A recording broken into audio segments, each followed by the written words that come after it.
Jajže Bože, strach veľký. Padli Turci na Poniky. Padli o polnoci.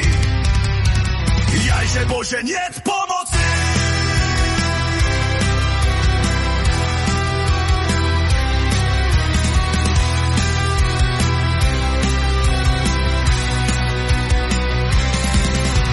Ľudia Boží, utekajte, zajať Turkom sa nedajte. A čo mlado zutekalo, a čo staro nevládalo. Skočil Turčín bystrým skokom do Jelšiny nad potokom. Našiel on tam starú ženu, medzi krovín učupenú.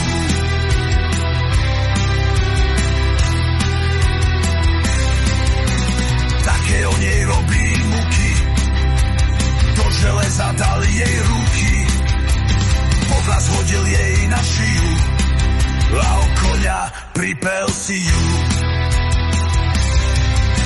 Vláči Turčín starku vláči, po hroblíne pobodliači, starkej krev sa z nožok leje a Turčín sa iba smeje.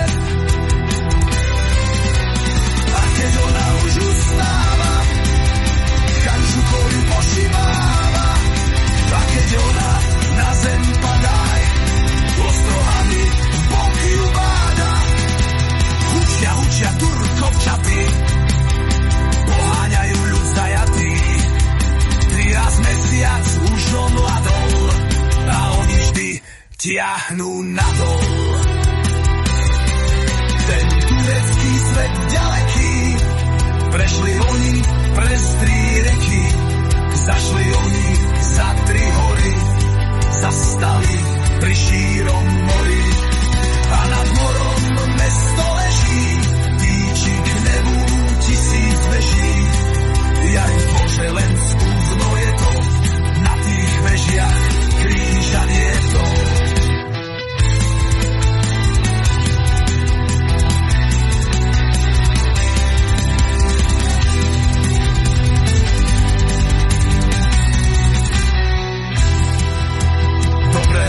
Dobre sme chodili, Maďarov sme si podbili a Slováci sa nedali, preto sme ich zrabovali.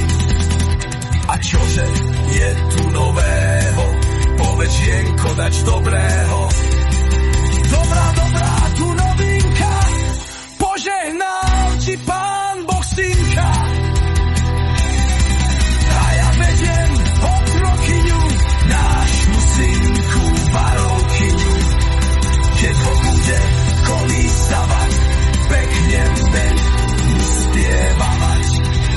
Slovenka to tam od hrona veľmi pekne spieva ona, bo spevu na Božom svete nad slovenský nenájdete.